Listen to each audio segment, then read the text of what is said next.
www.thebenjamindixonshow.com to register for our blog and join the Progressive Army.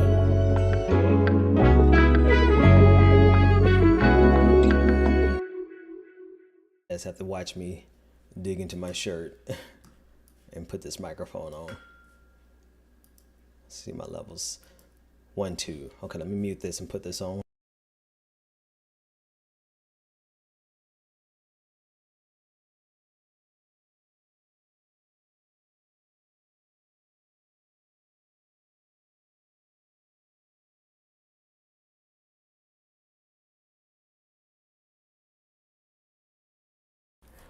We are live. We are live, and I got a little one running around back there. You just knew somebody was going to make a guest appearance today. It never fails.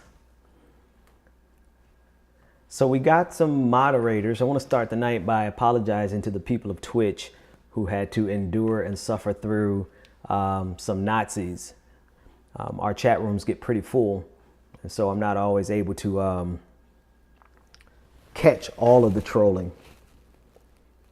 So my apologies to Twitch. Well, I set up 5 moderators on Twitch, and I've got a moderator or 2 on Facebook. And there we go. So let's get the party going. Hello to everyone. Let me make sure I see some. Yes, okay, I got some YouTubers. Nikki, welcome aboard. Brian, did I get any sleep last night? No, I did not, but I will tonight. No coffee tonight.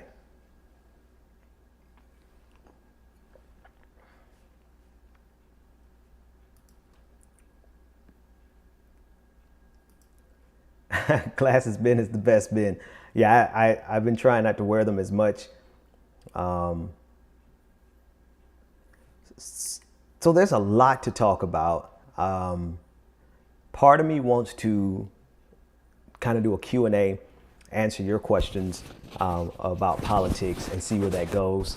What I covered on today's podcast, and do me a favor, if you are not already a subscriber to the podcast, if you would go to subscribe. It's totally free. Download it from iTunes. Today I covered the debate. We talked about the debate last night, so I don't think we need to talk about the debate again, except for a couple of things around the edges. Looking back last night, there was something useful and meaningful and purposeful in the calmness that Joe Biden had in the midst of all of the idiocy. So that would be the only thing I want to talk about in terms of the debate. In the moment, it felt ludicrous. Everything felt asinine. It felt really ridiculous. But watching the clips today as I covered it for the show, I was like, you know what? Having that level of calm while you have a sociopath barking at you like a deranged orange dog is really the calmness that we need. Yeah, that's kind of what I was feeling today. And maybe it's because I'm sleepy. It could be because I'm sleepy. Masha wants to know, is this live or replay? So it's always live first. It's always live. The replays normally go up around 1 or 2 in the morning, but I'm live. I'm here talking with you. Good evening to everyone. Good evening. We got Facebook in the house. Jamal, we have Twitch in the house. We have, I don't see any Periscope in the house. Let me keep scrolling. Somebody on Periscope say what's up so I can know that you guys, oh, there it is. There it is. Feels homey. Yes. That's all. We're just trying to vibe and wind down the day and talk about politics, but more specifically, talk about politics in context. I want to talk about the universe in context of our American politics, like the universal applications of the things that are happening around us, the underlying issues. That's what I really like to cut to. Cheers, my friend. I'm going to be extra careful with this because I got this white shirt. The Bay Area is in the house. So before we get started in earnest, give me a second to share, and I'd like for you to take a second to share as well. Share, like, and subscribe wherever you are.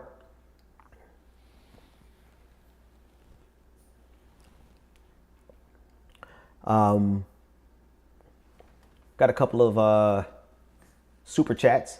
Let's take a look at my dog Reginald. No pun intended, Reginald. Reginald's a cute dog, but he's my homie. When I say dog, I say homie.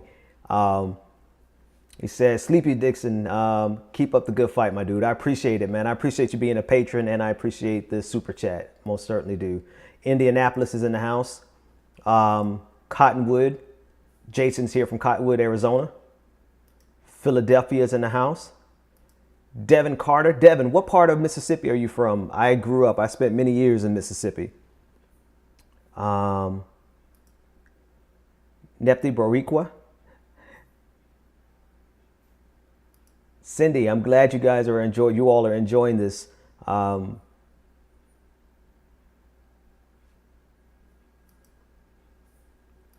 join on YouTube to support. And listen, like for anyone who can't financially support, you can't become a patron, you can't become a member, you can't like become a subscriber on Twitch. You can support by watching the videos. Watch the videos, that helps.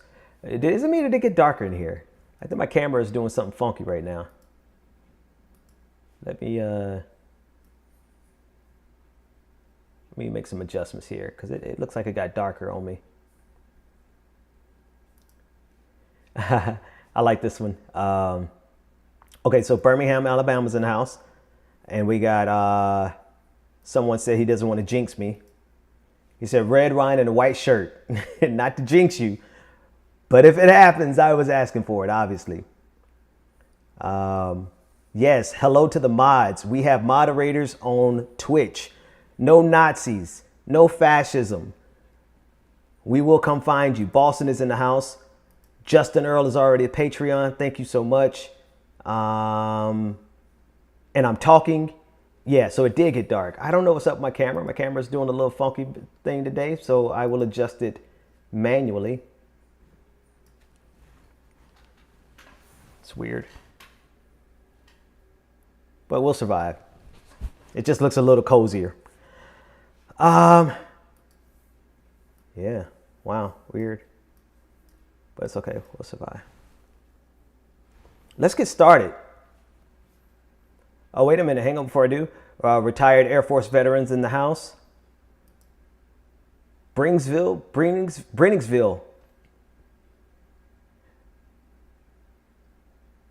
No, I can manage. Oh, Vero Beach. I used to be there. Pass through all the time. Aurora, Colorado. Solidarity, Aurora. Ireland is in the house. Okay, all right.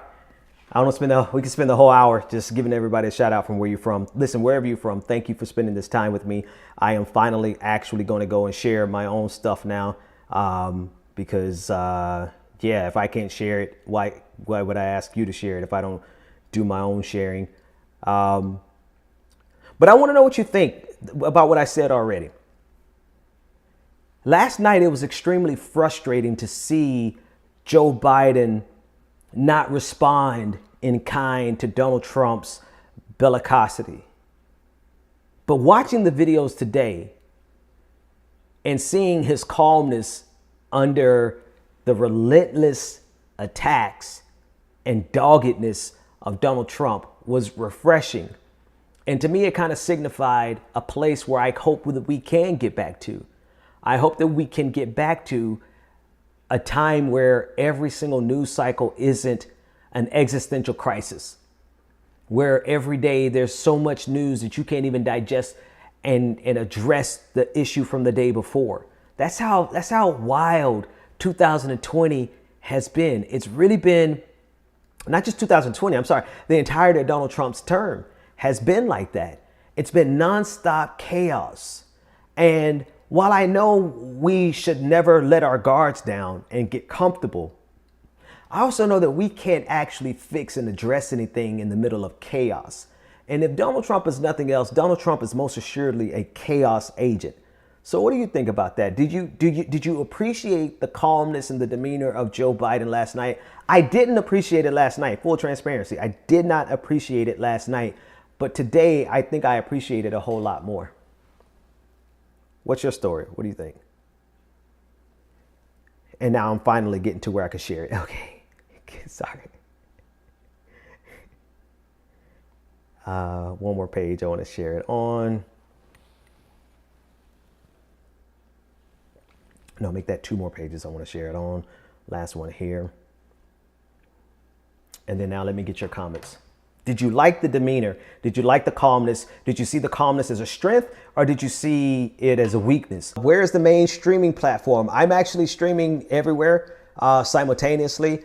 I'm streaming on Facebook, YouTube, Twitch, as well as Twitter.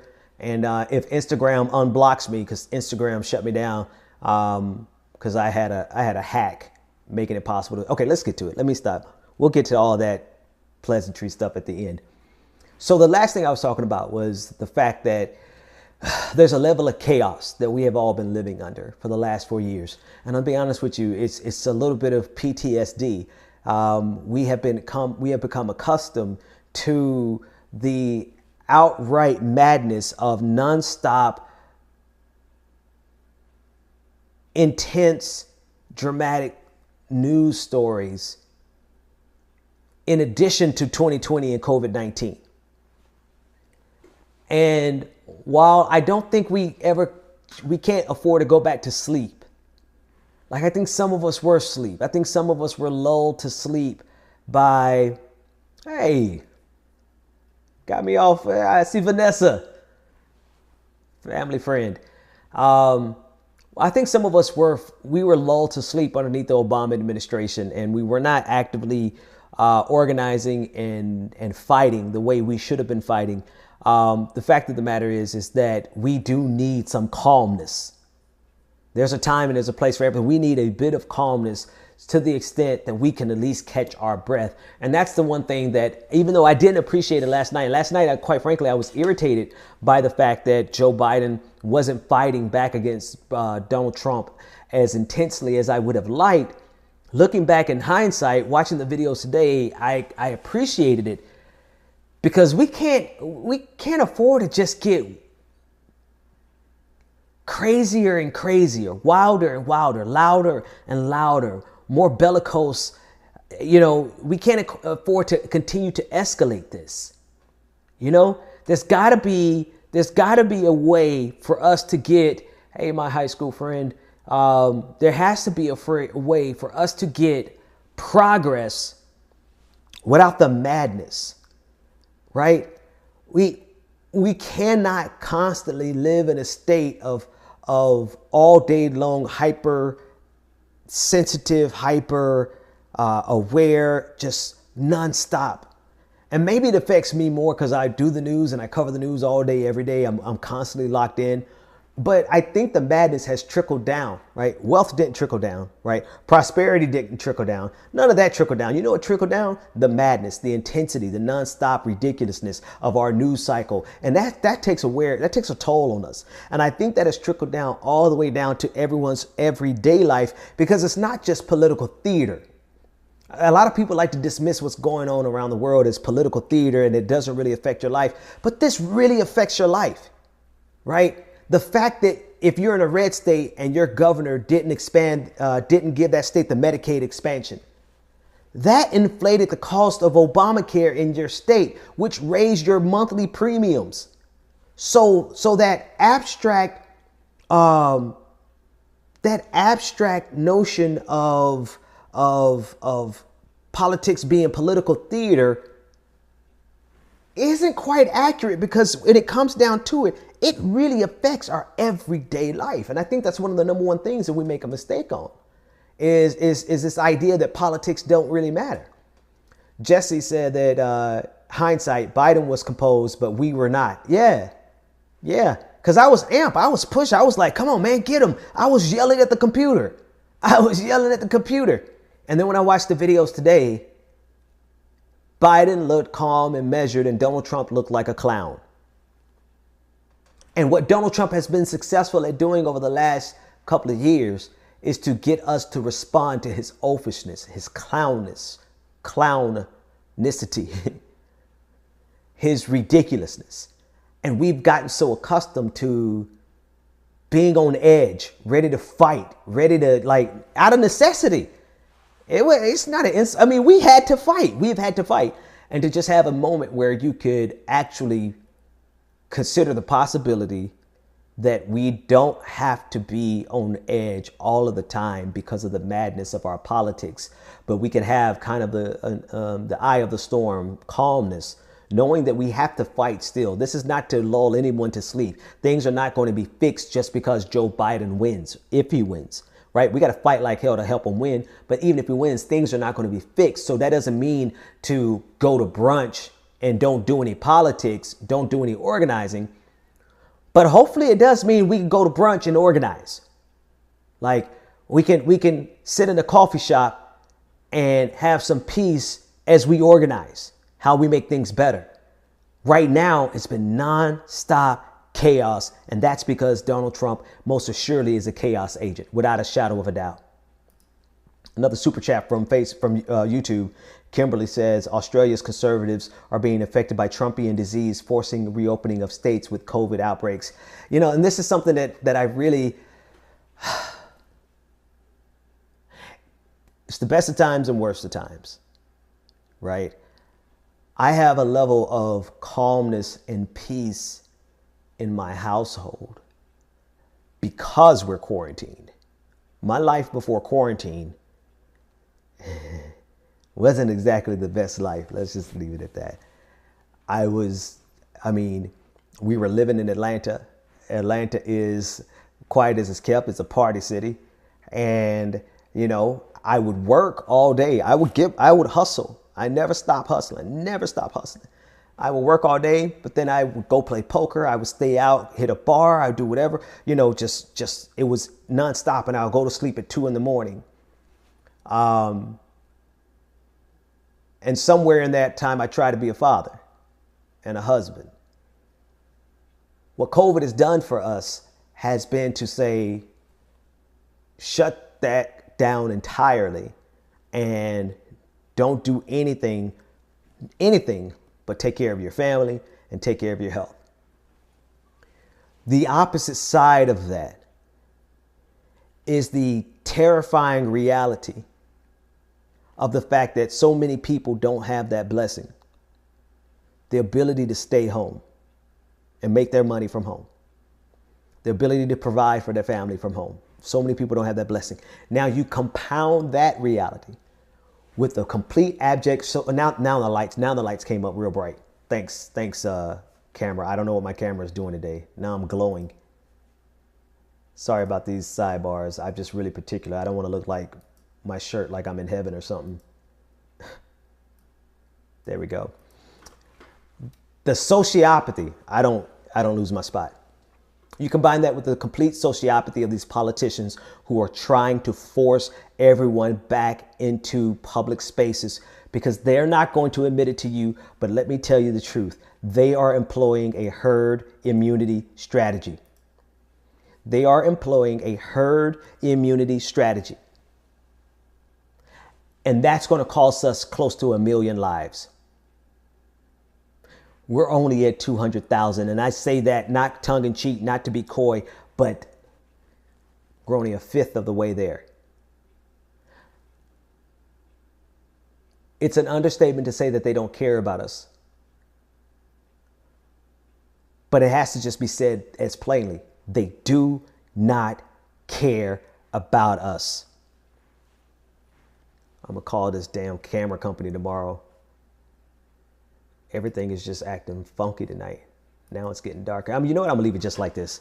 Up or down, bright or whatever. I'm not going to be distracted by that anymore. It's going to be extra warm room tonight. It's probably trying to adjust for this bright ass white shirt. They don't care about us.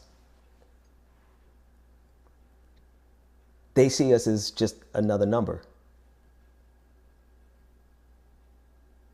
They see us as just cogs in their machine.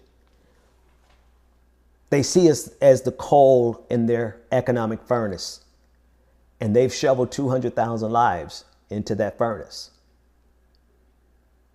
And here's the problem I have. This particular subject, COVID-19, and the way that they don't care about us, And the fact that I recognize the amount of privilege that I have. Listen, I understand clearly. I am blessed and lucky, depending on what you believe or what you don't believe. I'm blessed and lucky to be able to stay home and thrive.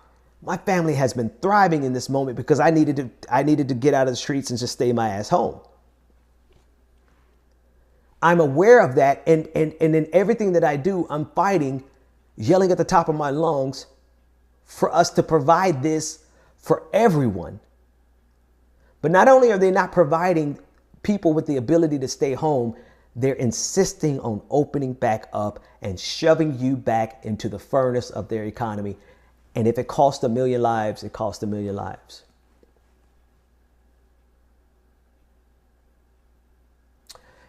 In the grander scheme of things, at some point in the future, when we can look, hopefully all of us, hopefully everyone listening to me right now, you're safe, and we can collectively look back at this time.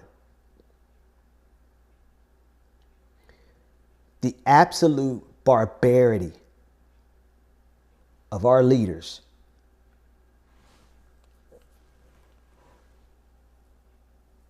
is something that we're going to have to come to terms with. And the fact that we allow them to stay in power. Now, this is COVID-19 is precisely the area where I get pushed to the edges of revolution. I don't go over that edge because I got kids. Okay, let's just be real. I got kids, and I don't want to have to send them, send them down to Cuba to be safe from what's happening here in this country. But when I think about the reality of how sadistic and how barbaric our leaders are, and the fact that they will happily shovel 500,000 lives into the furnace of this economy, when every other civilized nation, see, America is uncivilized in this regard. Other nations not only have a better control and better grasp of COVID-19, but they are caring for their citizens. What this madness that we do in the United States of America, this is not normal. And I'm hoping that at some point in the future, when we can look back at this, we could come to terms with the fact that this country broke us. It broke us so much so that we allowed them to kill 200,000 of us. And we allowed them to stay in power. I don't care what kind of oxymoron. I don't care what type of cognitive dissonance.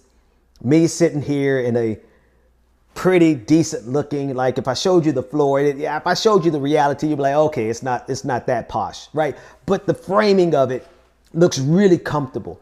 And it's the fact that I am comfortable enough that I can sit home and make money and thrive, and I can sit home and exercise and lose weight, and I'm blessed. It is kind of a cognitive dissonance that a person like me is sipping on. Now, normally I have a coffee, but I got wine tonight because I'm a little sleepy and I want to go to sleep after this.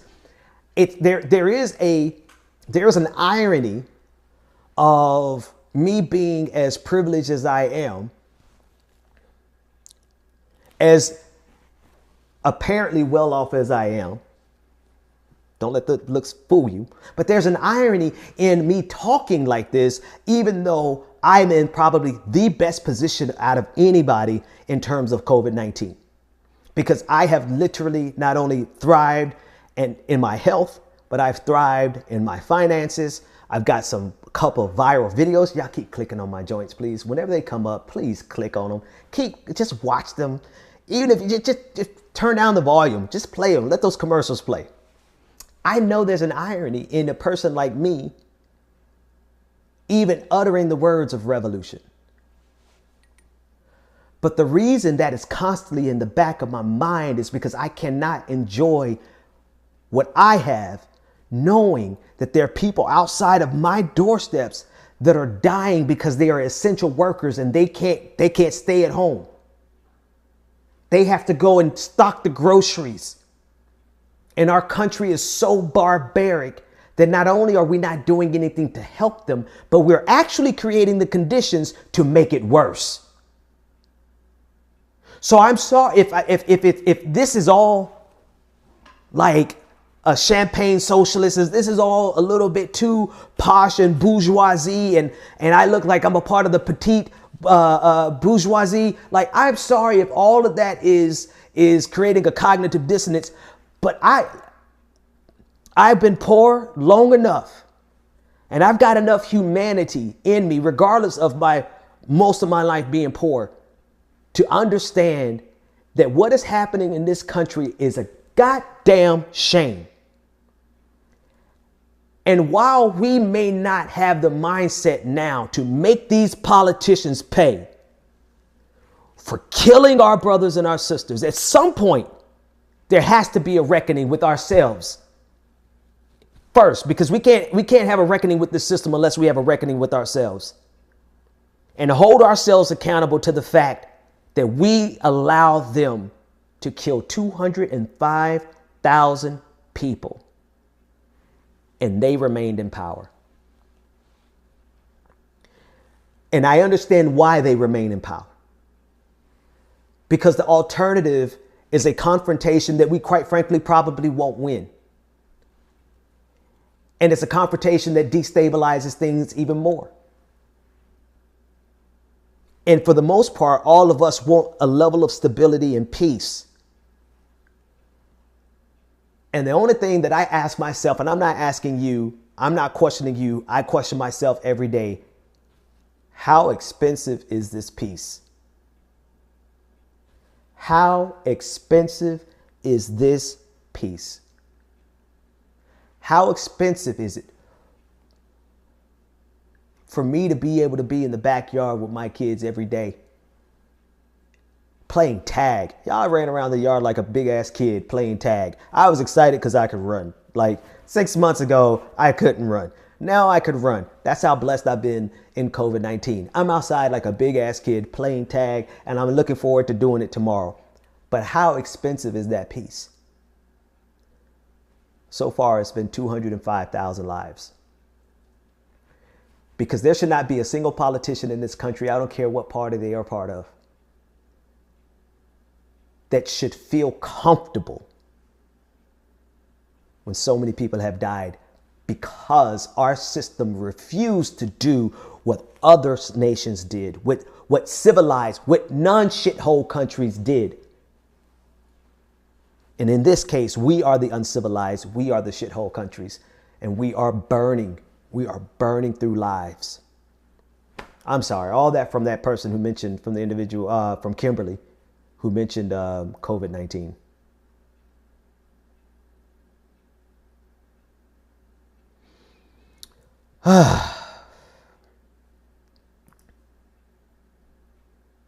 There was another super chat that I missed. And actually, let me go. I want to be more responsive to Twitch, because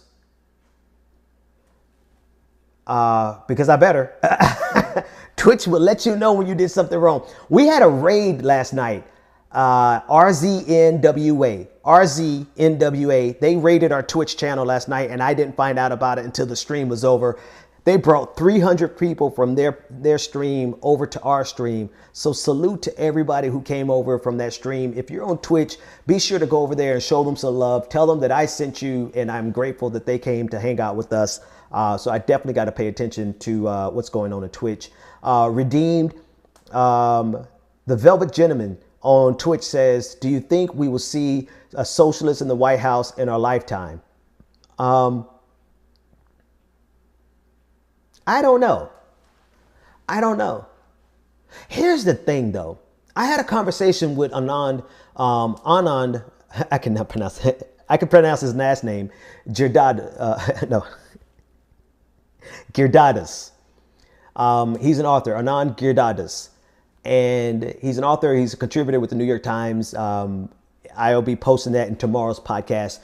He's a contributor on MSNBC. He's a dude with the really fly hair. You know, it's like gray hair, but it's in waves and a point, you know. Of course, being bald, I take notice of really cool hair. I had a conversation with him today. And the conversation with him was so meaningful because we talked about, like, here's how we win. This is what he said, and I agree. I don't care what you call me. You could call me a socialist, you could call me a communist, you can call me a neoliberal. You won't call me a fascist. That's the only thing you can't do is call me a fascist. But I don't care, like, the particular identification. Here's how we win. What we're fighting for is fundamentally good and just and right. There's not a reasonable person who is a person of good faith and good conscience who would look at you and disagree with the following statements. We have more homes that are vacant than we have homeless people in this country. And we create enough wealth to not have to seize those properties, but to compensate those owners for those properties and to make sure every person in this country has a place to stay. If we have enough wealth to do that and all of us create that wealth, why do we not do it? Now that's a little cumbersome. Well, I'll find a better way to say it. But the bottom line is we make enough money in this country to make sure that every single person has a place to live, period. If that makes me a socialist, I don't care. What's important is that that's the right thing. That is the right thing to do. And us not doing it is an indictment of our character as a country.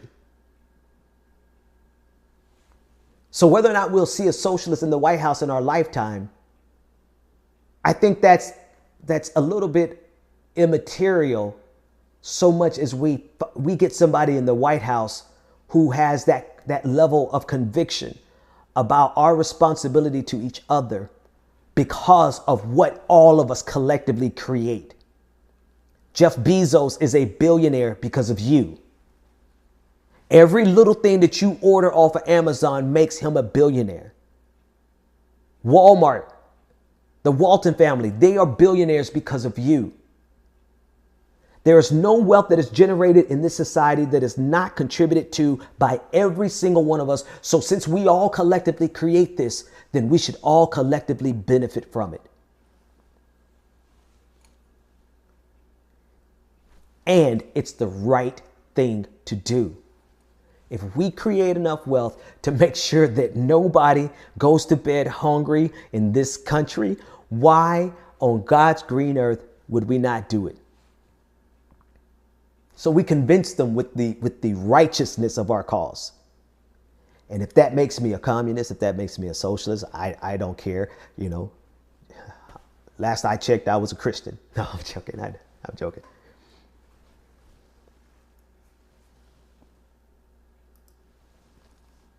I appreciate you, Joey.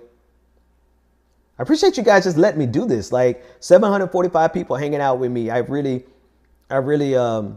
enjoy you guys just letting me do this. Like for greater or lesser extent. Well, that's scary. Somebody said they lost my stream. Is everybody here? Yeah, Maze. We convinced them with the righteousness of our cause. We convinced them with the righteousness of our cause.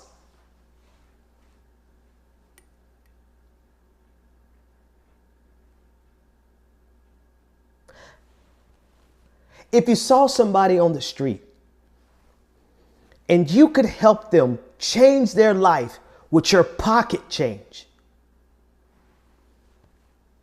an amount so small that you wouldn't even notice, but you have the ability to fundamentally change their life, do you not then have a responsibility to do that? Michael Bloomberg damn near purchased our democracy with his pocket change. He took $1 billion out of his pocket and almost bought this entire democracy.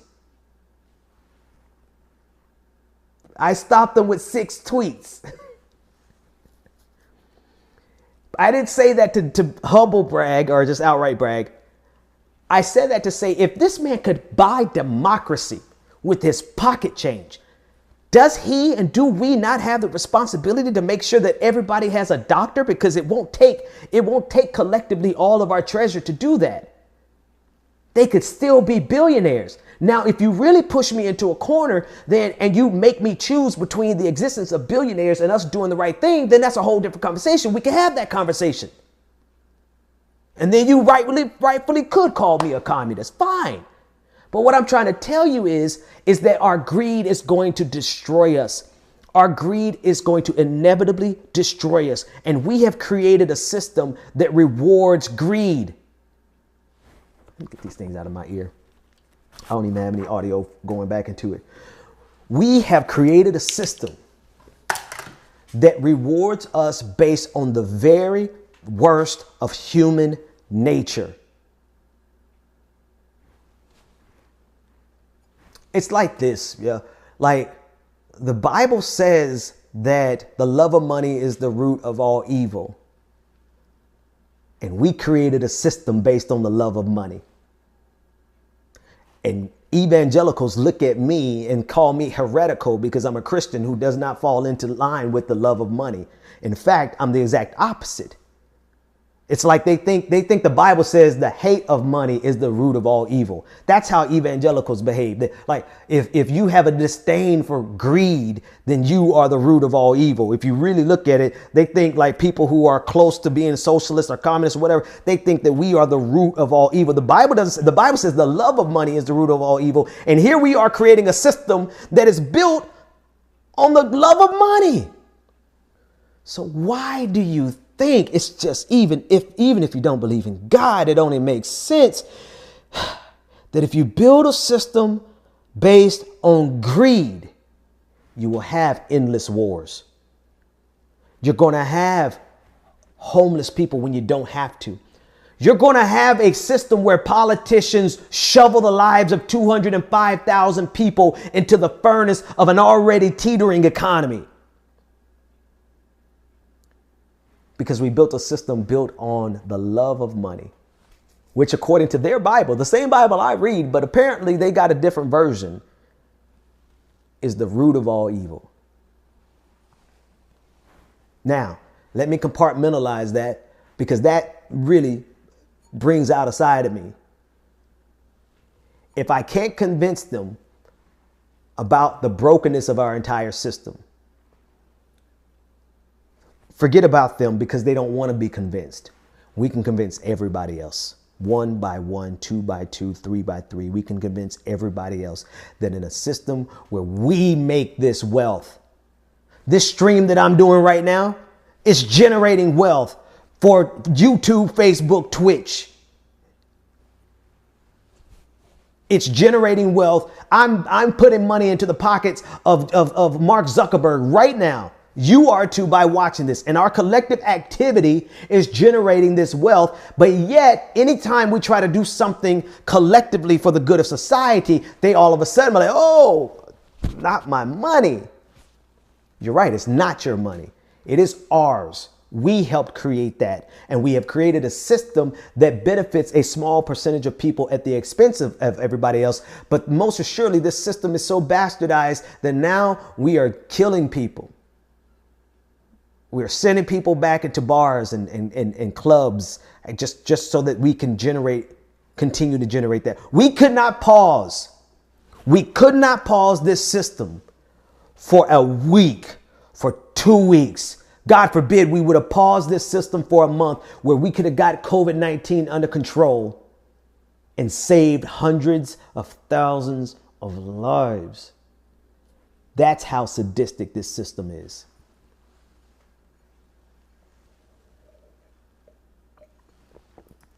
It is our money.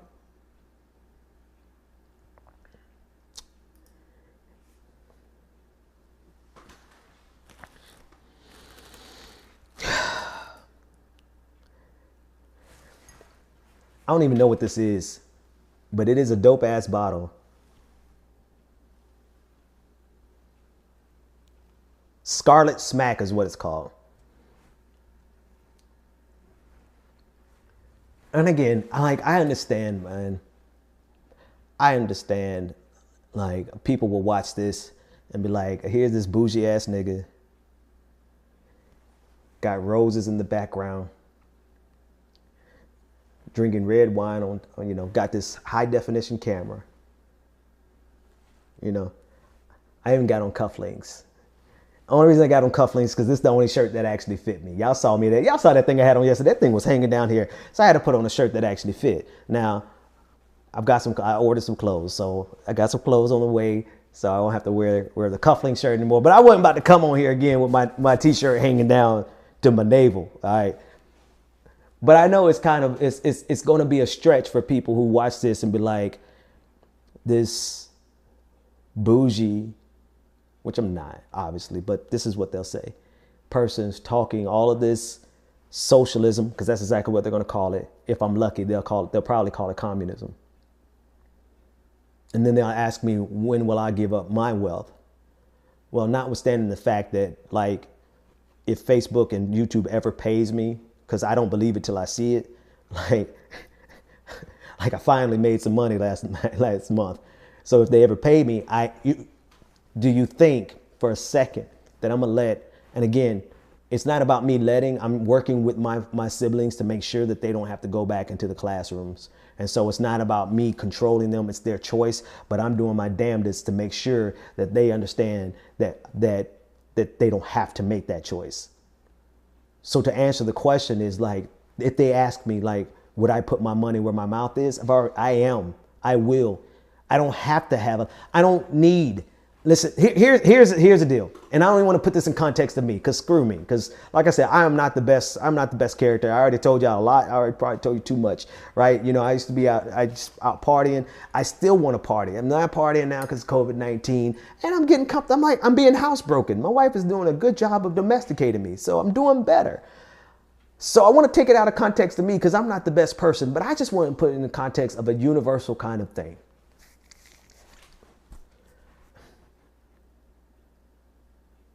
We have to actively reject greed. We must actively reject greed. It must be an exercise, just like I try to exercise every day now, because I want to be able to go to the beach one day with my chest out, right? It's an active everyday routine that you have to practice rejecting greed, because even those of us with the best of intentions can fall prey to it. It's very easy for me to go back to my way of thinking, like, oh, I'm getting this big check from YouTube because I had like 4 viral videos last month. And I'm like, holy, wow, this is great. Part of my mind instantly went to the fact that as soon as this is over, I'm going to rent out a yacht. I'm going to make sure we got models here. I'm going to make sure we got models there. I'm going to make sure we got bottles. We're going to be popping. I'm going to be toasting to the good life. Part of my mind went there. Then the other part of my consciousness said, wait a minute. Why would I make money, hoard that money for some type of gluttonous party when I know people in my immediate family that may be forced back into classrooms to teach? Now, again, it's not my choice. It's my sister's choice. It's my brother's choice. They have to make that decision. But if I allowed myself to stay in the mindset of pack all this money in, buy my wife a house, if this keeps happening every month after month and I can keep hitting some viral videos, y'all keep watching my videos. Click on the notification bell. Try to get a brother out of the hood, who grew up poor. Try to get him to be able to buy a home one day. So turn on the notification bells. Go to YouTube right now and click on the notification bells and just watch the videos, right? We can at least take that money from the man and put it into the hands of a socialist. But I digress. If I have that mentality and I give into it, then no matter how good my intentions are, I become culpable and a part of the same system that is broken. It doesn't mean I have to give everything away. It means that at some point, again, it doesn't mean I have to give everything away, but it doesn't mean at some point I have to find a way to be satisfied with what I have. Because greed is never satisfied. There's a scripture and I can't think of it. It's about like hell is never consumed. Hell is never full. Greed. Somebody in the audience knows it. Put it in the chat. But greed is never satisfied. And so we have to actively, no matter how good my intentions are, my mind went there to hoard it, to save it, to buy a car, to rent out a yacht, to pop some bottles, to all the trappings of Instagram. So I said that to say this, we have to actively reject greed. Because if we don't actively reject greed, we will be replicating the same broken system that allows homelessness to exist when it doesn't have to. We would be replicating the same broken system that has just thrown 205,000 lives onto the furnace of this broken economy. Even if I get it. It's a small microcosm. My decision to throw a yacht party with models or not is a micro decision of just me, but it's the individual decisions of 8 billion people on the face of this planet that collectively give way to a total system that is driven by the very worst in humanity. And I'm going to promise y'all, I ain't got it all right. So if you see me at the club after this is over, don't say nothing. Just be like, he's still piecing it together. Those are my aspirations. That's what I work towards. But I know it's true. Even if I'm not ready to absolutely live up to it, I know it's true. You know I'm true. You know it's right. We know it's right. All right, enough of that. Let me get some of your comments.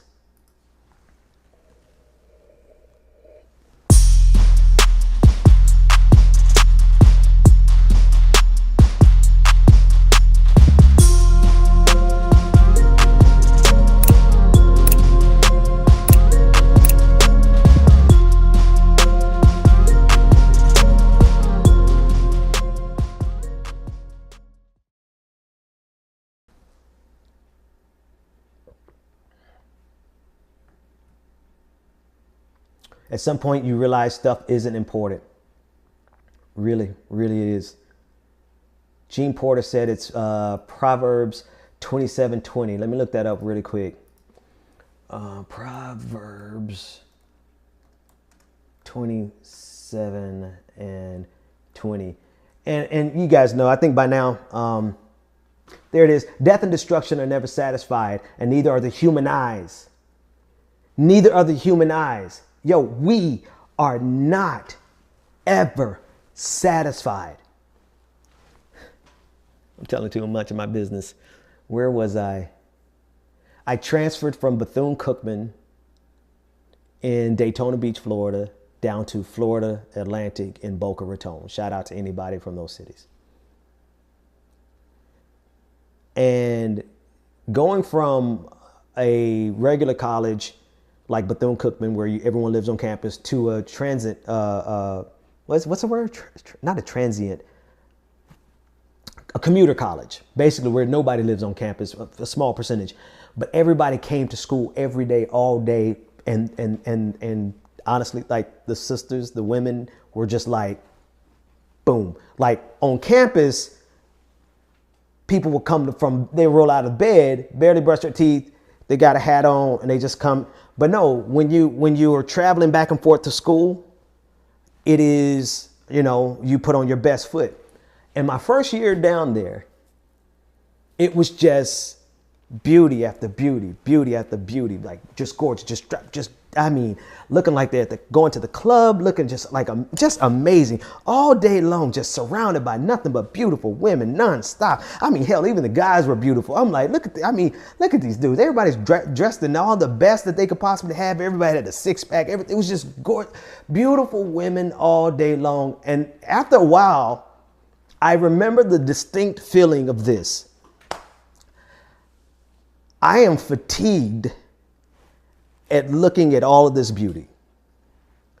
At some point, you have to be able to sit in the midst of all that beauty and just be like, cool, it exists.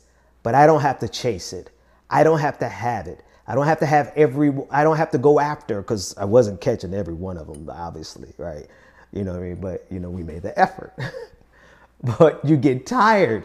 At some point, it's got to be, and I remember it distinctly as it happened yesterday. You just have to make up your mind that what you have is enough, because if you don't consciously make up your mind, you will always be chasing after more. And this is how they perpetuate this system on us. I don't tell you these stories just to kind of be self-aggrandizing. I do a little bit, but it's just part of the routine. But I really tell you to make a bigger point. And here's the bigger point. The way they keep us in this system, it's because they keep us wanting what they have. They keep us wanting to have those photos on the yacht for Instagram, right? They keep us wanting more. That's the trap. That's how they get us. That's how you get a person who would benefit from breaking the system and putting it back together as something better. But you get a person who's in poverty, who should desire to destroy the system. That's how you get them to protect this system, because that person in poverty wants and desires to have all of that more. They want to protect this system because they want the trappings of this system. But if we ever get to the point where we collectively as a people can say, you know what? I think I have enough. We don't ask that of somebody who doesn't have a home. They don't have enough. We do not ask that of a person who doesn't have health care. They do not have enough. A person who doesn't have food. They do not have enough. A person who can't go and get an education. They do not have enough. We don't ask that. And this is the twisted, sadistic nature of our system. They always ask us to be satisfied with nothing, but they keep us desiring everything. Do you see the game and the gaslighting? They have been gaslighting us for so long. They tell us that we need to be satisfied and find a way to have peace. They give us religion. Right? I'm a religious person. I went to church. I used to, did my thing in church and everything else. But they give us religion for the purposes of satiating the masses. It's the opiate of the masses, right? And it's there to shift our direction from the material conditions that are not met in a society where we make enough wealth to ensure that it is met for everybody. And I hope I'm not moving too fast. I hope you got what I just said. They give us religion to make us pacified and satiated with not having enough. So everything that I'm saying is not relegated to the people who clearly do not have enough. They should never be told that they should be satisfied as a homeless person, as an unhoused person, as a person who can't get health care in a country where we generate enough wealth to make sure that everyone is covered. No. Those are not the people who need to be satisfied. The people who need to find a way to be satisfied and to actively reject greed are those enough who know we've got enough. We got enough. I when I got rid of Michael Bloomberg, I was like, I promise you one day I'll stop talking about that. I will. I'm going to be 80 years old sitting at a bar. Let me tell you about that time I took down an entire billionaire with just 6 tweets. Let me tell you about it. When I got rid of Michael Bloomberg, I transitioned from not having enough, barely surviving, keeping my family together, hustling every way I could, to boom, damn it, I got enough. I'm good. Everybody who can look around at their life and say, you know what? If I don't add another digit to my salary, I'm good. What happens though is that they get us in that position where we could say, hey, I'm good. And instead of us turning around and saying, how can we make everybody else good? What we have been conditioned to do is say, how do I get more? And in that way, every single one of us who could have made the decision to say, you know what, I'm good. But instead, we were trained and conditioned to say, I gotta have more. In that way, we have played our individual part in sustaining a system that is built on the backs of millions, no, billions of people that we step on so that we could have more, when there could have been a point where we could look around and say, you know what, I'm good. Girl, get off the ground. Get up and go. You ain't even got no real, you got your pajamas on. Get out of here before everybody see you in your pajamas.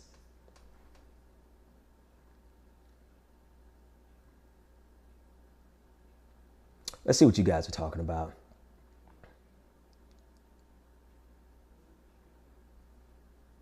Hermeneutic.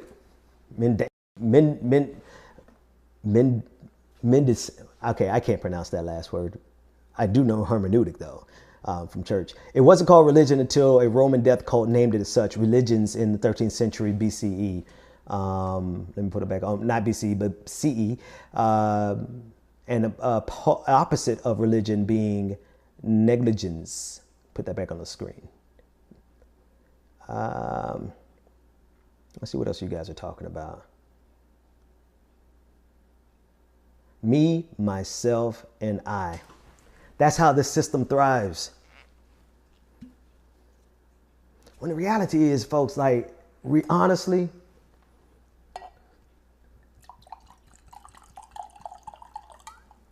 this is the bougiest y'all gonna ever see me, because honestly, like, the only reason I ain't got no Hennessy here right now is because, like I said, the liquor store down the road, the owner don't wear a mask, and you know I ain't playing that. So, you know, we got this through the mail. So this will be the bougiest night we ever have. And it's funny, like the most pretentious and bougiest of nights is the one where I'm really talking the most revolutionary shit, right? Go to bed, don't listen to me say these words. But yeah, I've already said it all. Let me see what you guys got to say. You thought I had a ghost? Did you see, Lisa B, did you see it moving in the background? I thought I had a ghost? Or you thought when I spoke to it that it was a ghost?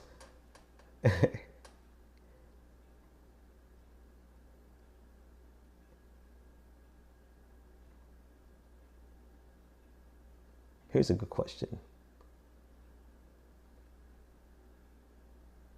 Getting bougie with it, yep. It is toxic capitalism, but honestly, I'm going to get jumped by my communist friends if I don't just tell you the honest truth. It's just capitalism. I'm going to be honest with you. It's just capitalism.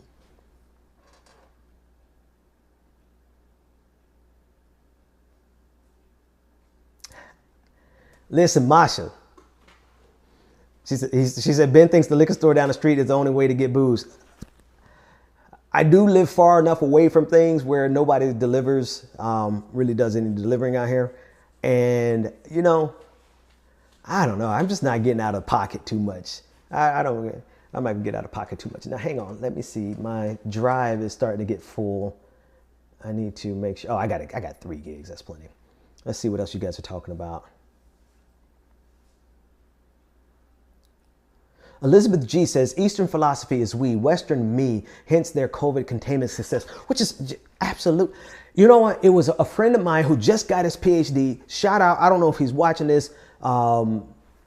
He just got his PhD from the same program we started in. I ran out of money. I couldn't finish because I ran out of money. But he finished this weekend. And I never will forget the international study program we did down in Costa Rica. And on that trip, he was fixated. He was fixated by the idea of individualism versus collectivism, and how in America, he's from Haiti, but in America, the individualism reigns supreme. And from his culture, it was more of the we, collectivism.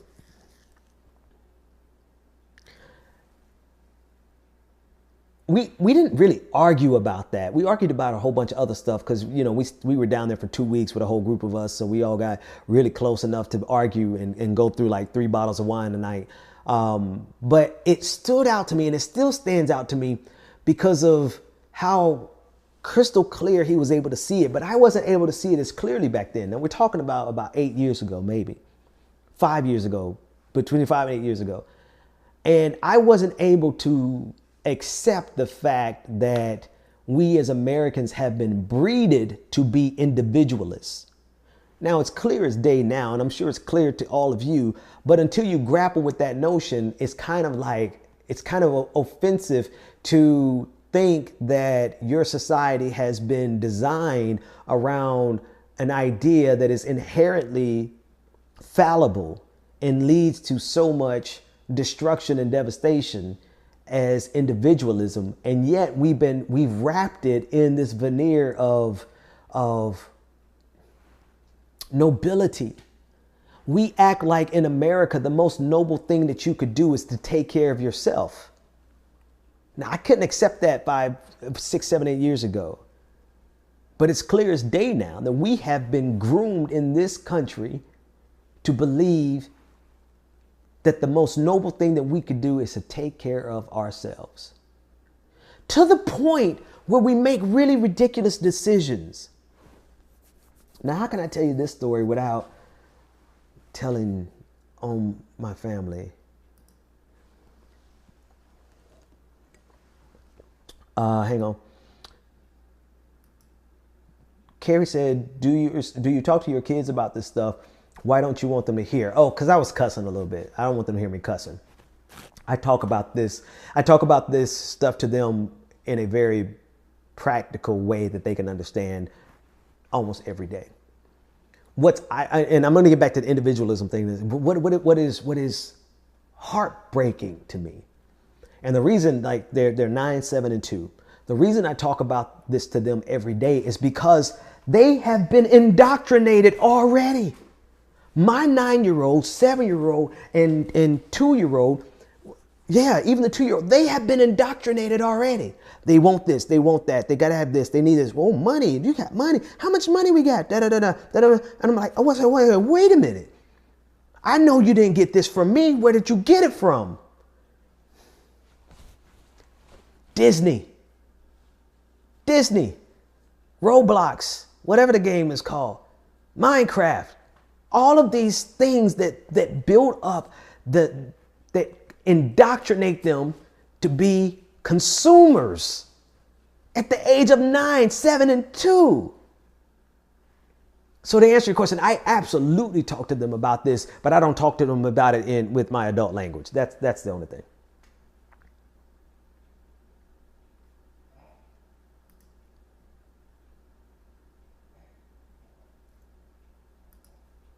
Jake said they got it from their own desire.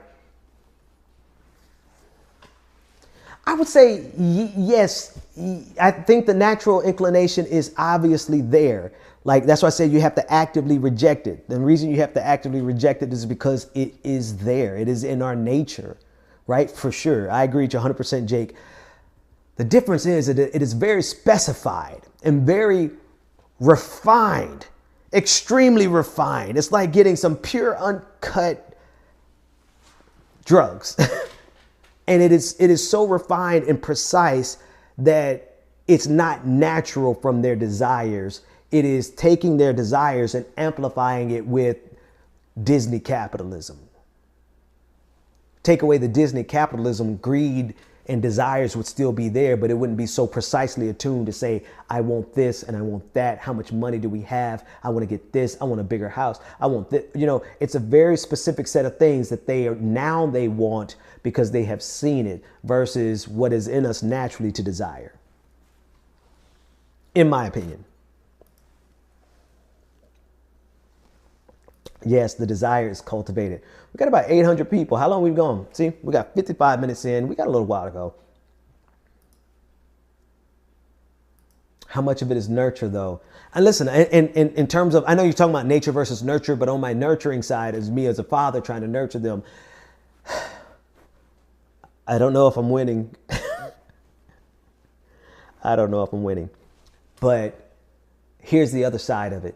Just like Jake said, and he's absolutely right, there is the greed inside of all of us.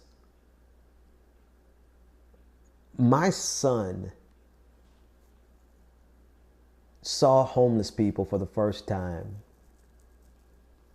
and he instantly tried to figure out, how do we fix this? And his heart was breaking at the idea that there are people who have to sleep on the street.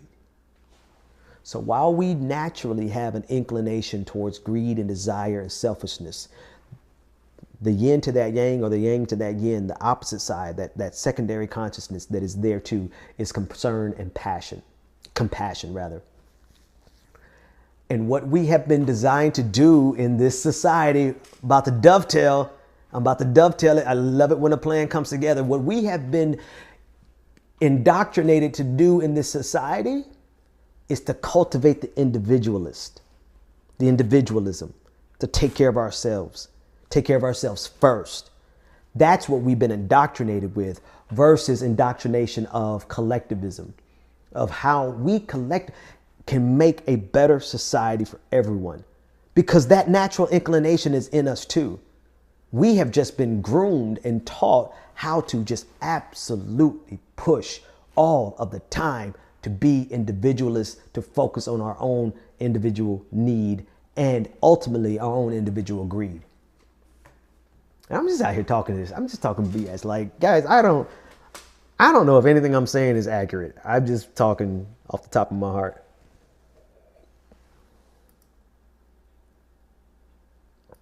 Thank you, Aline.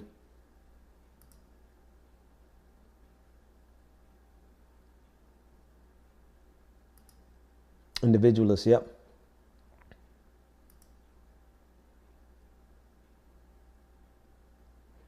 I'm just reading all you all's questions and putting up those that I think can help stimulate the conversation. We have a serious issue with instant gratification. You damn right about that.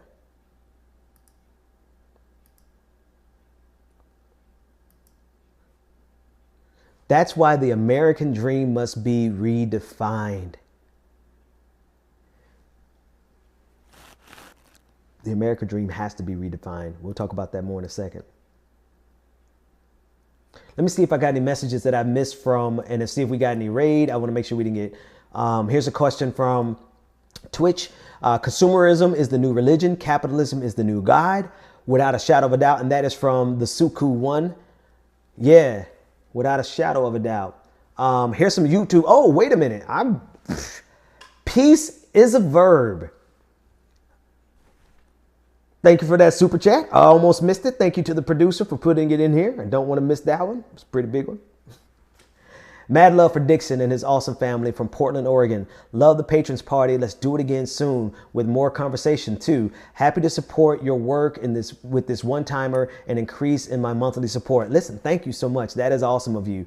That is really awesome and considerate of you. Michael G. He said, yes, he's still up, West Coast time. Thanks for the live stream and quality content. It's my pleasure. Peace is a verb, matches donation. Thank you so much. Wow, I missed all of these super chats. Forgive me. Have I found Robert P. Jones? No. Kimberly McNaught on YouTube said, have I found Robert P. Jones yet? He's his history of white supremacy in the Southern Church. I haven't found him yet, but one of my other producers is working on it. He was listening to that conversation last night, and he's already moved on it. Peace is a verb is out here showing love. Thank you for another super chat. Charles Cheney, thank you for that super chat. Alex Joseph, thank you for the super chat. Peace is a verb is out here matching everybody's donations. Like, bruh, or sis, or non-gender conforming friend. Thank you. Joanne Apple, hi, and thank you for these night chats. It is honestly, I'm gonna be honest, 100% my pleasure. You guys just don't know, like, to be able to talk and people want to hear what I got to say is a blessing. Robin Dixon on YouTube said, can he borrow? He gave me a $5 super chat and wants to know if he can borrow 10. I will cash app you in the morning, Robin. That's my brother. Michael Karash, sorry. The family, secret religious cult in Washington, has captured capitalism and made it a religion. I actually interviewed the author of the book and the documentary, The Family. It is one of the podcasts. Just look it up. I have the podcast on iTunes as well as YouTube. It was a great conversation and it was a great documentary. I recommend it to everybody. Peace is a Verb is out here matching donations again. Like, wow. That is dope. Cynthia, Angry Panda said, I'm your therapy. Listen, thank you guys. Let's just keep doing this because the number one thing I know that we're going to have to do, whether we win or lose in November, is that we're going to have to organize more and we're going to have to leverage power more. You congregating with me at this time of night, what is it, almost midnight, 746 people, we're going to have to leverage it. We're going to have to leverage it to 5,000. And the reason is not for my self-aggrandizement, but it's so that we can get the message out to as many people as possible. And the more, how do you think conservatism has been winning? How do you think conservatism has been winning? Rush Limbaugh is not Rush Limbaugh just because he's Rush Limbaugh. Rush Limbaugh is Rush Limbaugh because he provides a critical service for the right wing in this country. Ben Shapiro, same thing. All of these people who are paid millions of dollars to promote this and promote conservative values and to promote capitalism and to undermine any type of collectivism. The reason conservatism is on the ascent and is winning, so to speak, is because they have organized in every single channel, politically, think tanks, anti-labor unions, the American Legislative Exchange Commission, ALEC. I mean, in every way imaginable, they have organized in media. So when I say leverage this, I mean, I'm hoping that something that I say will inspire you to go and organize and do something. If this is just a kind of a quasi congregation where we come, meet up and get energized, cool, so long as you go out and do. So if we have 10,000 people watching us, the purpose of it is not to entertain you. The purpose of it is to galvanize all of this energy and for everyone to go out and organize in whatever category you fit best in.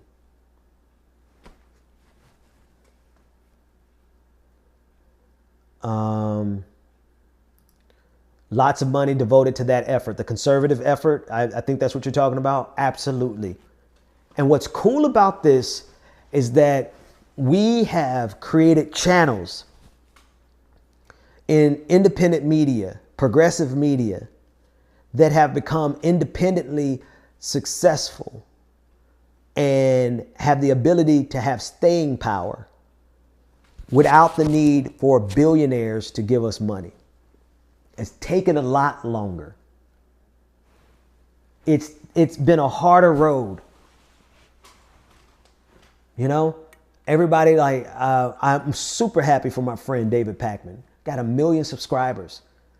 That boy doing numbers in terms of like views and stuff. I don't know his finances, but I know he's developed something that's sustainable, long reaching, and he has impact. My friend Sam Cedar, he's behind the 8 ball, but he's about to cross that 1 million mark. It's a joke. It's a joke between Sam and David Pakman, but he developed that from scratch, and they're able to have staying power. And they've developed it independent of any type of billionaire investor. This show, now I'm not even at 100,000 subscribers on YouTube. Cross-pollinate. Go follow me on YouTube. Subscribe to me on YouTube.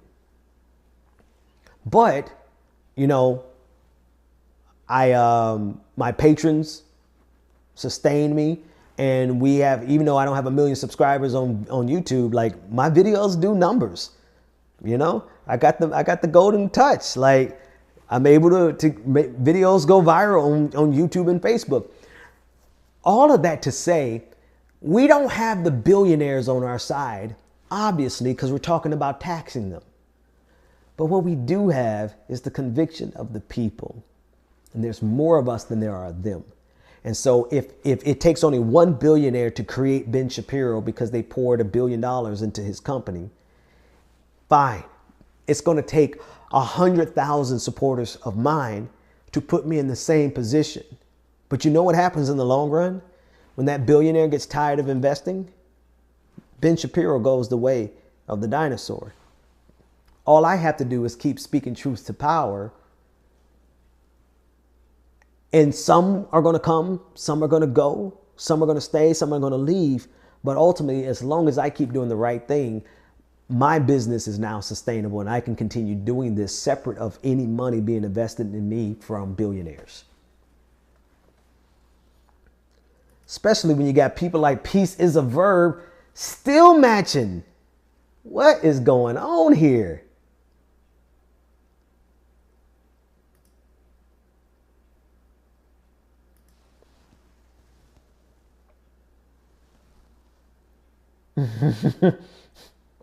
Sorry, this is funny. Saxy Seymour said, we have the ideas. Ben Shapiro intellectually peaked at 18. It's really laughable. It's really laughable. I remember one of my brother, Robin, who I didn't put his, I read his comment, but I didn't put it on the screen. One thing he said a couple years ago, he was like, Ben, I'm afraid that you might end up being one of those guys that's like super, super smart, but super, super unsuccessful. Because that's kind of the nature of the left. Like, we have some of the most brilliant minds on the face of the planet who engage in this collectivism kind of spirit. But we struggle financially. We struggle to get some traction. And for 5 years, I would say he was right. Everybody knew it. No, everybody knows what happened. Everybody knew what happened at the 5th year. I'm not even going to say it again.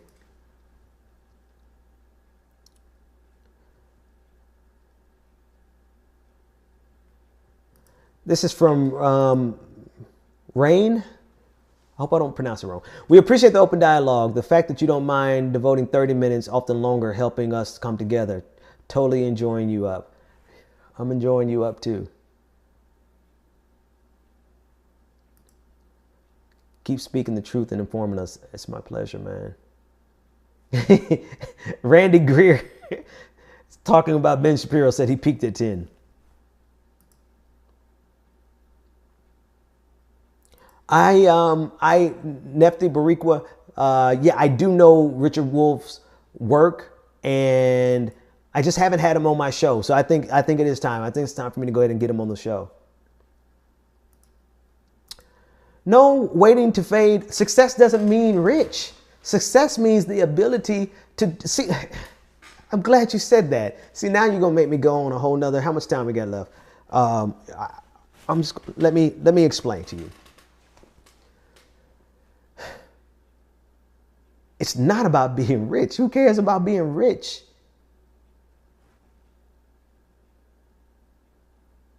I honestly could have been rich if I had stayed at the company that I went public with, that went public and I went with them. I didn't do anything. I was just in the marketing department, and it was corporate America, and we went public, and I had some investments in it. And if I had just stayed there and continued to grow my options, I could have gotten rich that way. It's not about being rich. And the other reason it's not about being rich is because of what I've been saying the whole time. It is having the attitude of actively rejecting greed. Now, mind you, there's a difference between actively rejecting greed and making sure you have enough resources to accomplish your mission. Success to me is having enough resources to accomplish the damn mission. The notion that we have to be in poverty to hold true to our beliefs is propaganda. I can no more accomplish my goals if I'm living in poverty than I could do anything else when you're living in poverty. And the system knows that. And so that's why they try to play these games of, you want to be rich. If you really were a socialist, if you really were concerned about people, you'd give away all your possessions. There's a difference between rejecting greed and having enough resources to accomplish your mission.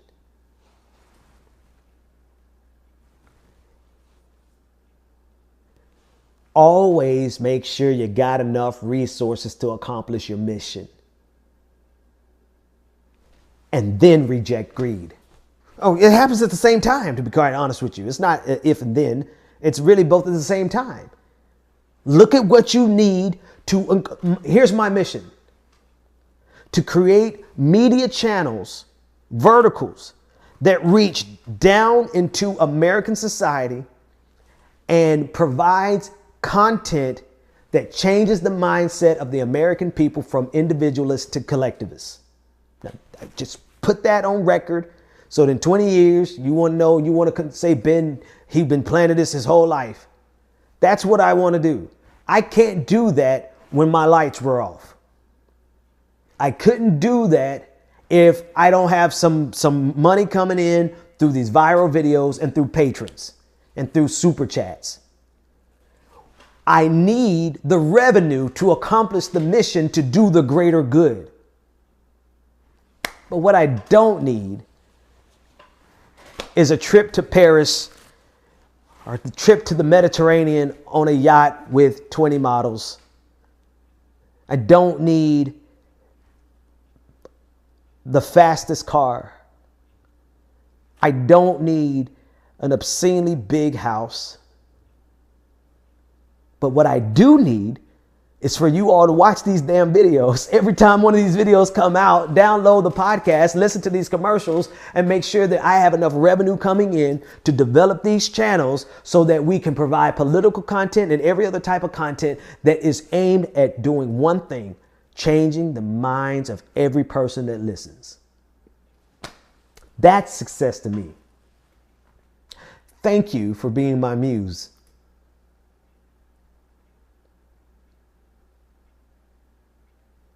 I'm going to be honest here. I don't know what Hyperion is. Tell me more. I can Google it, obviously.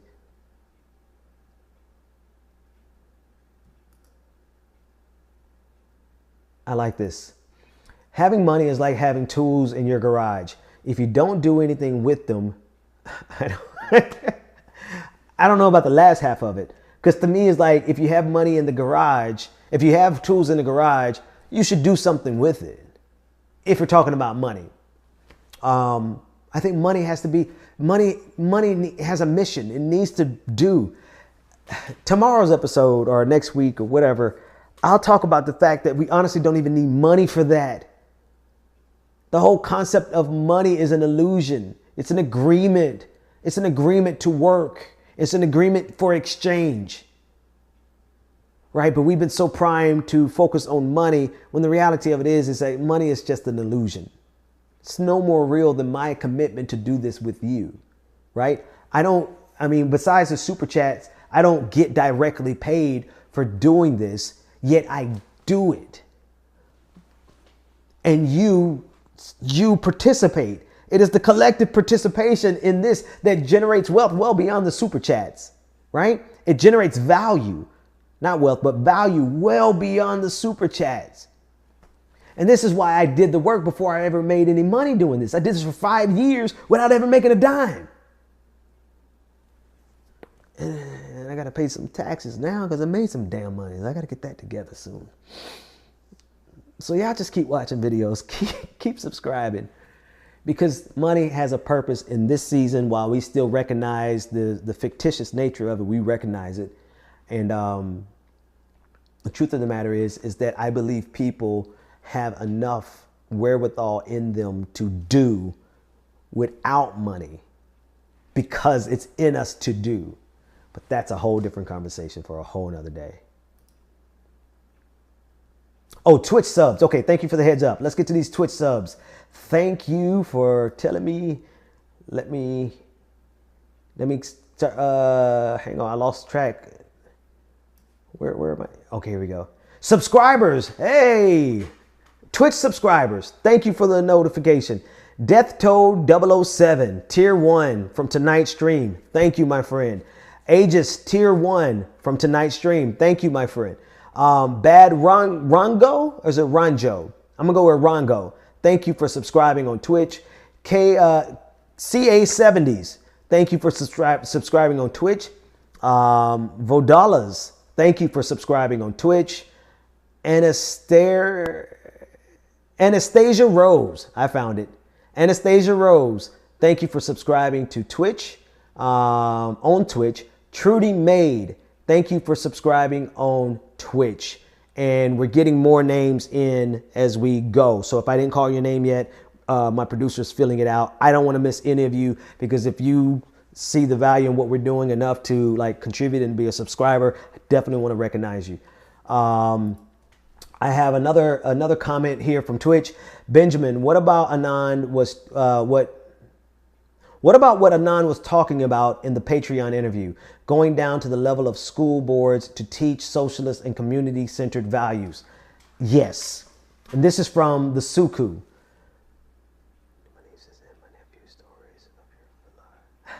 And then HD Wells, I'm going to read yours real quick, and then I'll answer the Suku. Oh, you just deleted it. Put it back, David. You just deleted the one. Basically, she's going to tell her niece and nephews about my stories. I appreciate it. To answer your question, when Joe Biden wins, God forbid he loses, this is what I need everyone to do. Like what I am doing now. I believe that I'm doing my part. And I'm serious about that. I believe that I'm doing my part. And my part is to cultivate these media channels and inspire you to go out and do. Whether he wins or loses, we gotta do on behalf of progressive ideas what conservatives did on behalf of narcissistic, selfish, conceited, individualist ideas. Conservatives took 40 and 50 years planning local, state by state, county commission, city commission, dog catcher. There was no race too small and no race too big for conservatives to invest their energy, time, and money into capturing that seat. That's the political side. There was no program that a think tank would not try to insert itself into. There was no college, there was no organization that a conservative think tank did not actively try to infiltrate.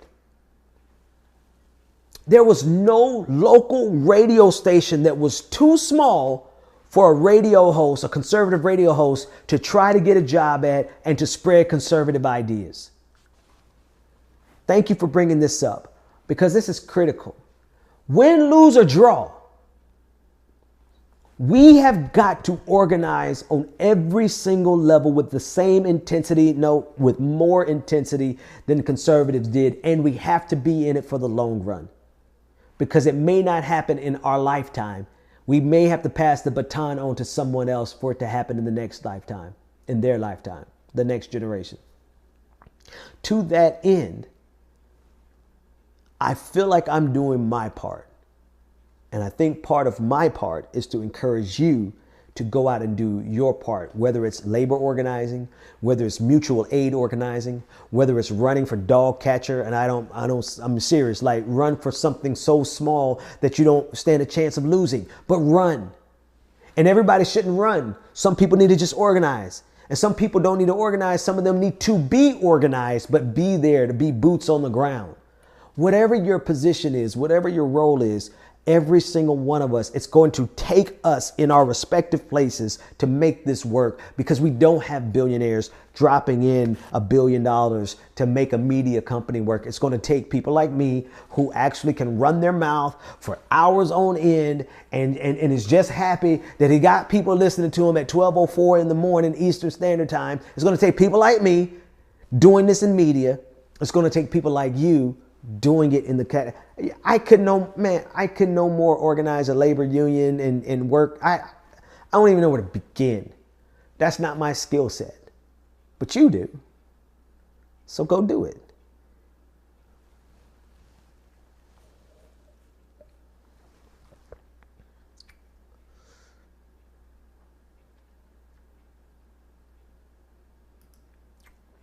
Oh yeah. Okay. Here we go. We had a gift subscription. If I'm understanding this right, I'm new. Please forgive me, guys. I'm new to Twitch. I don't know all the language yet, but it looks like I got a gift subscription. 11 gift subscriptions from only one RIP. Dude, my friend, that is amazing. Thank you for 11 gift subscriptions to Twitch. That's salute. I appreciate that, really. Peace is a verb. Has given 4 super chats totaling $85 tonight. Thank you, my friend. Shelby Hall, we cannot quit. Once we get power, we can never let it go. We need to reach out to people everywhere.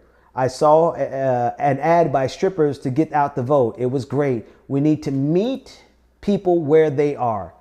Absolutely. Coca Curry 19 on YouTube. Thank you for the $5 super chat. Masha said, can you add calls to actions to your videos and tweets? Help us take action. Yeah, I think that's absolutely something I can and should do. Kimberly McNaught, again, another super chat for the common good. Thank you. Peace is a verb with all of these matched donations. Wow. Thank you, my friend. Maybe I do have a billionaire supporter. No, I'm just joking. Okay, here's some more subs. Wow. And this is really small, David. You know my eyes. Hang on.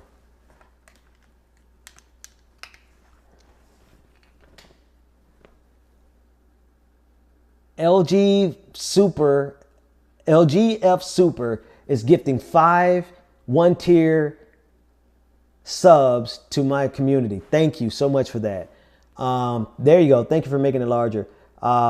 So there's 1, 2, 3, and so those subs are going to Post Saffron. Thank you. Zanzi. I can't pronounce that, but thank you. You know who you are. Terry Berry O, Mrs. X Jean, and Strong Like Bull 503. And CRD subscribed at tier 1. Thank you so much. Thunder Voice 1 subscribed with Prime. I can't believe I've been saying that. Listen, take some money. If you don't want to become...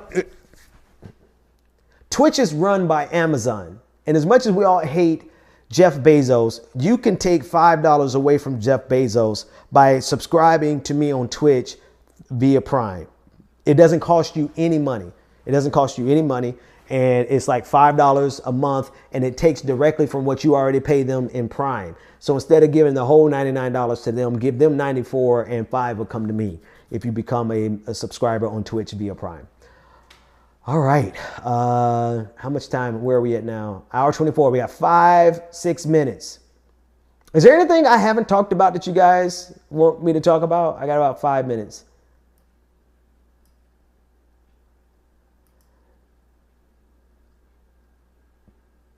Yeah. Peace is an earth angel. Peace is a pizza. Pizza is is an earth angel. Fadi, if you're not a patron of the BPD show, what are you doing with your life? I love y'all, man. I appreciate y'all.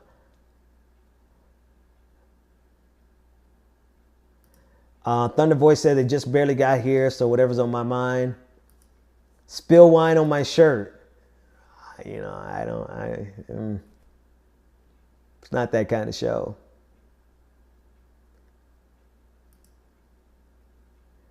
Sophia says her stripper friends hated that commercial, by the way. Funny story about that commercial. I cringed so hard when I saw that commercial. But a friend / colleague of mine actually participated in that commercial. Not the strippers, but with the script about explaining the importance of voting. All the information. A friend of mine wrote that script.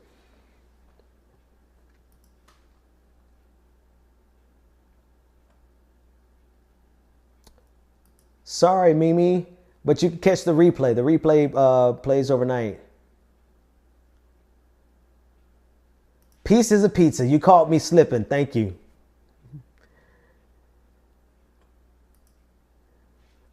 Aw. Somebody doesn't know what a definition of a Nazi is. It's okay, Asia. It's okay. We're kind. We'll be kind as long as we can. My motto is, when you can be kind, be kind. And when someone doesn't know basic definitions, we first are kind. And we'll give you an opportunity to use Google and watch some documentaries so that you can clearly understand what a Nazi really is and who that Nazi is in this equation. But then once we realize that you're being disingenuous, then we're no longer kind. So.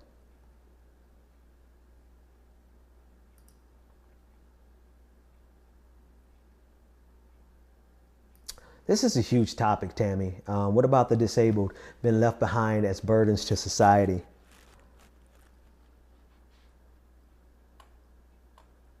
I want to put that on the screen and ask that you give me some time for some consideration to really put it in context of knowledge, right? I want to speak from a point of knowledge.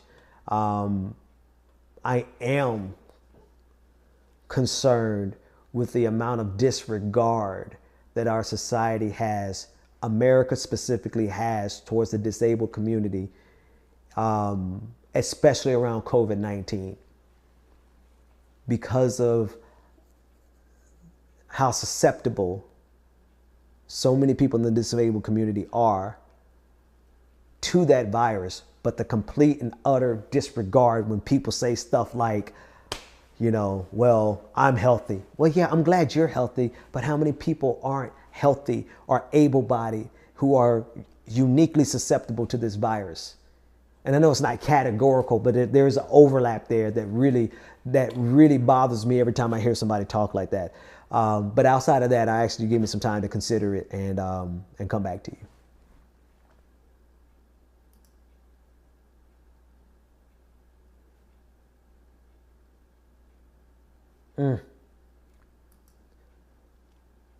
TX2 Trill said out of nowhere one day he woke up and couldn't move his legs. Or their legs. I'm sorry. I'm making an assumption there. My bad.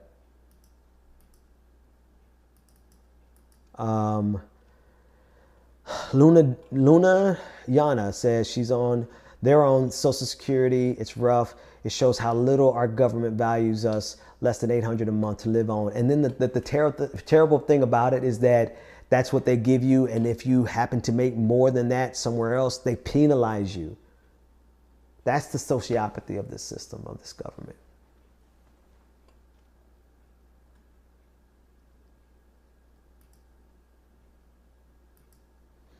Well, yeah, so Michael Bayless, or is that Mikhail Bayless? You know what? During the daytime on the podcast, it's straight politics, unless you're a patron. If you're a patron, then I do probably about 10 minutes of this kind of conversation. But the majority of the podcast is just raw politics. And I cover the Senate races. I definitely cover the presidential race. I cover congressional races. And, I hit what's popping in that news cycle. I like this evening time to be different, though. Talk about more universal concepts. Because that's what I talk about when I'm not on air, be honest with you. Like this is me. This is the real me, not the wine. It's usually weed. But this is the real me. The political me is, it's the me that had to become necessary for the craziness that we see around us, right? It's a role that I feel like I had to fulfill because I had the capacity to fulfill, but it's not what I really want to do. I don't truly, genuinely desire like a revolutionary life. I feel like the stupidity of our politicians is constantly egging me on towards that. But if you ask me what I would like to, like who I really am and like to talk about on a regular basis, it's what we're doing right now.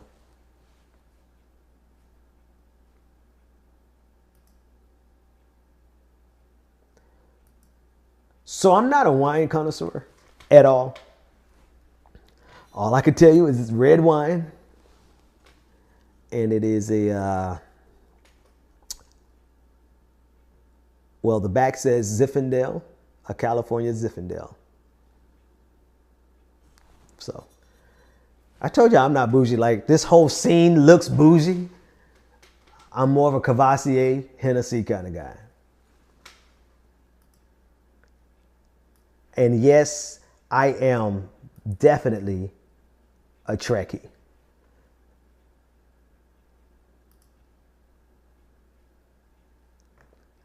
I will answer this political question. How do I think the Harris-Pence debate will play out? I was in a minor debate with a colleague of mine before this show. There's a show I did before the show, before this stream. This isn't a show. This is just a stream. We're having a conversation.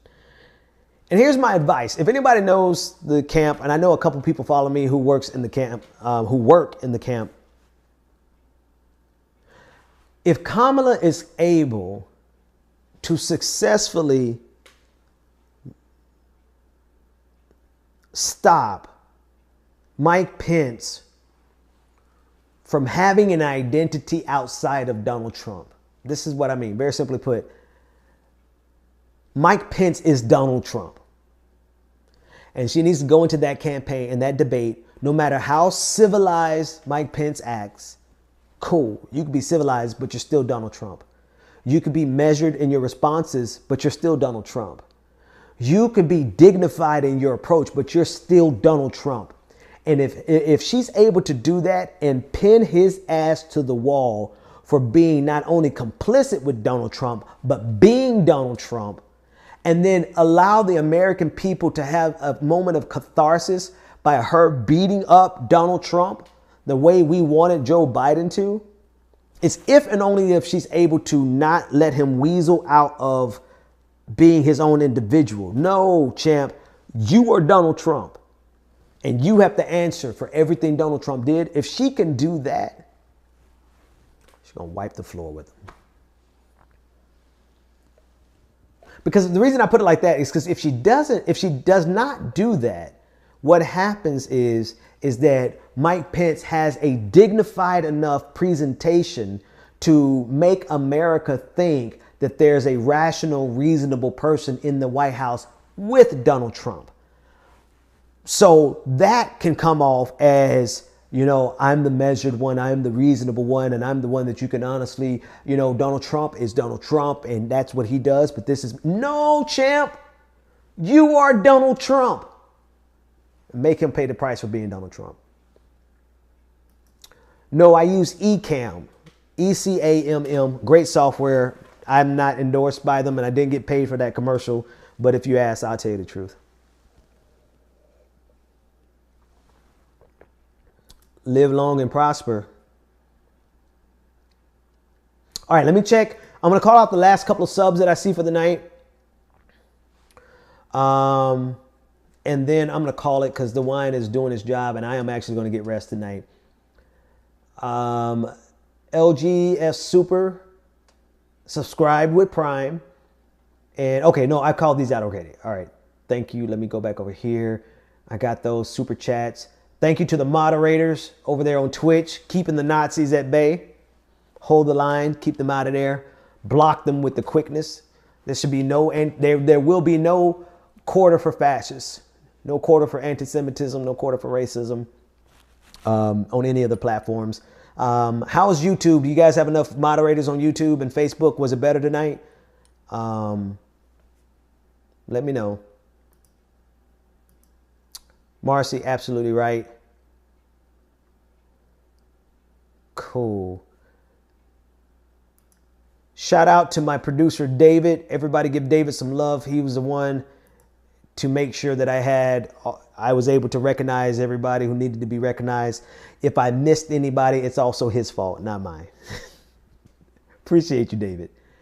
Hey, good night, everybody. Let's do this again tomorrow night, and I'll see you next time. Get some rest. Love yourself and love somebody else.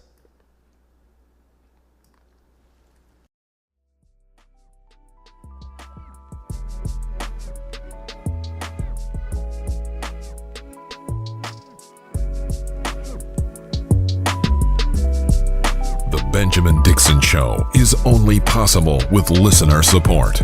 Go to www.patreon.com/The BPD Show and support The Benjamin Dixon Show. If you like this episode, be sure to share, like, and subscribe.